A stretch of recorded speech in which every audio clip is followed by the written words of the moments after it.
at day 2 of the Engineering Design Show 2025 in Coventry.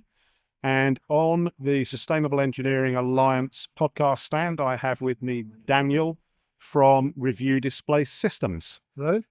So, for the audience that's not familiar with that brand, can you provide a summary of everything you do? Well, we do pretty much everything. We are a technology provider. So, anything from screens, the embedded balls, the communication systems in it, the moldings, the touch screens, cabling solutions. It's a complete one-stop shop of technology solutions. That's what we do. Right.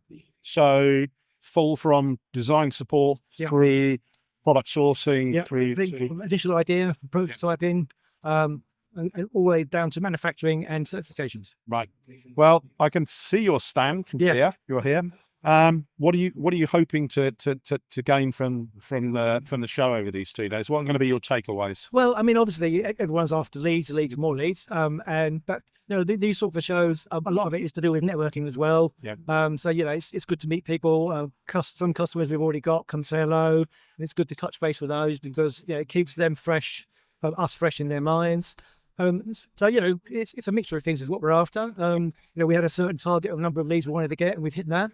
So all in all, we're happy, and it's been a good show so far. Yeah. If I was walking around and having a look at products on display, what would you highlight to me? What are some of the most exciting, new, innovative technologies that you've got at the moment? E-paper displays are one of the things that we quite like. Yeah. And the reason from a sustainability point of view is that they're zero power to maintain the image. Yeah. So if you've got anything where the image doesn't change that often, you can set that image once and then it will stay that way for years. Right. Using zero power. Okay. So I mean, obviously, that's a massive thing. If you've got battery operating systems or anything that with your power conscious, you put an e-paper display in now, it saves you a truckload of energy. And so we really like that technology. Yeah. They come in black and white, or yellow or red, and now there are full color ones. This is what this one is here. Okay. So there are full color displays. Yep. And so that is not powered. That is okay. If you look at that display, show that to the camera. That image was set. Okay. It uses a little bit of power to set the image, but once it's set, that will stay that way for 25 years.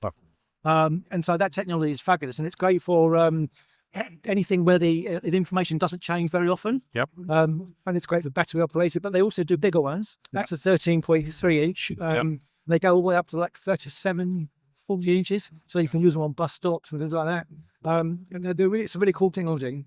Now, I've encountered these e-paper or displays in the past. Yes. I've never looked into the detail of how they work. Right. Can you just give me a clue as to how that is actually achieved? I mean, basically, you've got 2 layers of glass, and inside that glass, there's like in the case of the black and white one, there's black pigment. Okay. And that black pigment is attracted to either a positive charge or a negative charge. Yeah. So if you negative charge it, it goes to the back. Yeah. And therefore it looks clear from the front. Okay. But if you positive charge it, it flips up to the top. Okay. And then it looks black from the front. Okay. But that flip is permanent.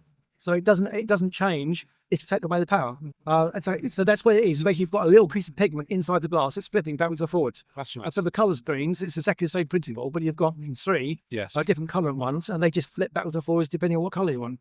So it's quite a simple technology, but it's very robust, and it's energy efficient, which is fabulous. Yes. And what sort of distance are those particles traveling? Tiny. Oh, really? Yeah, the distance is very, very. Okay. But the technology is very good. It's been around a little while now, but the bigger screens and the colour ones are all new. And it's a technology that we really like. So you give me an indication as to how large those displays can go. How small will they go? Oh, they can go very tiny. I mean, down to millimeters. Right. So labelling type. Yeah. I mean, one of the biggest uses for some of the e-paper, especially the black and white ones, are pricing information for supermarkets. Yes. So you'll go in there, you'll see a loaf of bread. Today it's £1.29. Tomorrow it might be £1.50. But that only changes every now and then. Right. So instead of having to hand write these things and go around and change them all, it's all controlled from the central computer, and you just go blam. It's got a little receiver built into it, and it just receives the price, puts it up. But it uses zero power, so you don't have to put batteries in it. If you do put batteries in there, they'll last 5 years. Yeah, and I suppose if they're not sort of cycling through heat and cold, so reliability should be good. Reliability is good. Durability. The lifespan of the actual thing is very good. Yeah. They guarantee manufacturing, so you can buy the same panel for years on end. Okay. So one of the things that as a company we don't like, buy a cheap panel, any sort of cheap display. You go back in 2 months' time, they won't do it. So you've got to keep changing the designs. So all the previous ones end up in the landfill. We only use panels that are like you can guarantee that you buy them for like 10 years. Yeah. So if you build a product, for example, this, Yep. which is a heating controller for a central heating system, that screen, you'll be able to buy that exact same screen for 10 years. Right. So instead of having to redesign your product every year, Yep. design it once, and then you've got a 10-year lifespan. Ah. So that's less landfill, more efficient, less design resources, all helps us sustainability. Right. Yeah. Wow. Yes. Some products are on long lead time, so you need to know that you can buy those parts over that, and other products that you want to try and improve the durability and longevity of. Out of interest, what percentage of displays currently in the market could transition? So take a traditional sort of I don't know, LED or LCD display that would have the potential to transition to this type of display. Do you think there's a market for that? I mean, there is the problem with e-paper is that it's not good at video. So if you're trying to do moving content, then e-paper's not great for that. Okay. Because the refresh rate is not up to it. So if you're doing any sort of video application, then this technology is not good for that. Okay. So in terms of the number of people that can use it, it's probably only level of market 10, 15, 20%. So it's not huge. Okay.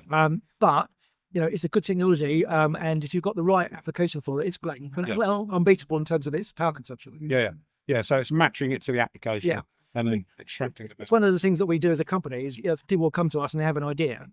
We match the technology that's out there to their requirements. So instead of them having to go doing it and trying to figure out and dealing with the Chinese market, blah, blah, we do that for them. And so we can match the technology that we have to their solution. Given the range of technologies you've got, given the range of sort of display sizes and proportions and your box build capabilities and everything else, out of all of the industries that you're working in, which are the most buoyant at the moment in terms of sort of innovation and growth?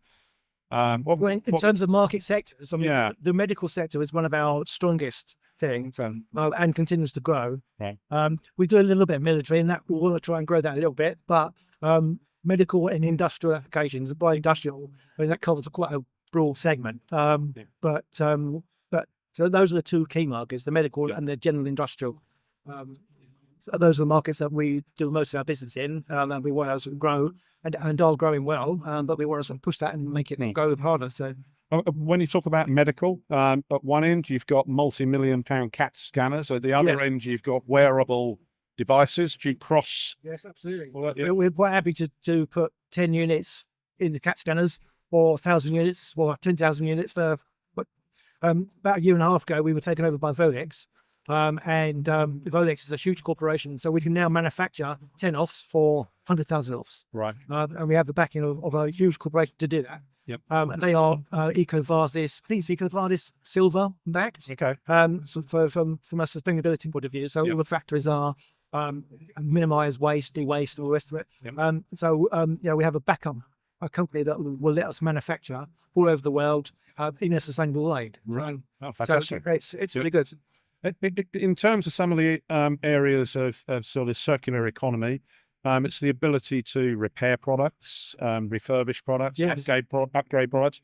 Do you have capability to that? Do you do some of that? One of the reasons, some of the screens that we do, when they do eventually go out of life, we try to find manufacturers that would do fit and form replacements. Okay. So, for example, you might have, say this was a product. That screen eventually goes out of production in, say, 10 years' time.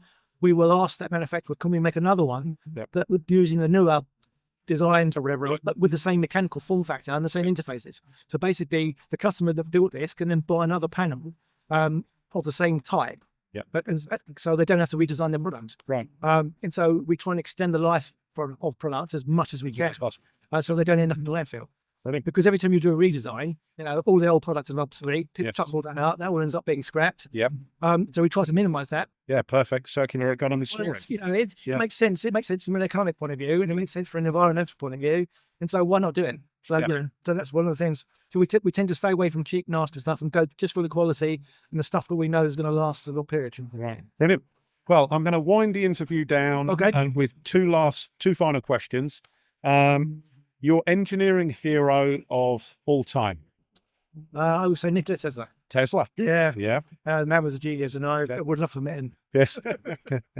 And his name carries on. I'll give you one innovation that you wish you had invented. I'm going to go big. I'm going to say internet. The internet. Yeah, the World Wide Web. Okay. I would love to be involved in that. Yeah. Because it affects everybody. It affects their daily lives. It allows information flow. It turns us all into encyclopedias because of the phones, and it's a genius piece of work. I'd love to be involved in that. Well, I'm old enough to remember the world before the internet. Yeah, me too. And I remember the phrase hypertext. Yes. Thinking, what's all that about? Yeah. And now look where we are. So, yeah. Yeah, no, I would have loved to be involved in that. But yeah. Brilliant. Thank you very Dennis. much. Thank you for coming and speaking to us, Daniel. Thanks for showing us your products. Thanks for inviting me over. We will continue to follow your activities and highlight the sustainability benefits that you offer. Yeah, brilliant. Thank you very much indeed. Thanks for your time. Cool. Thank you.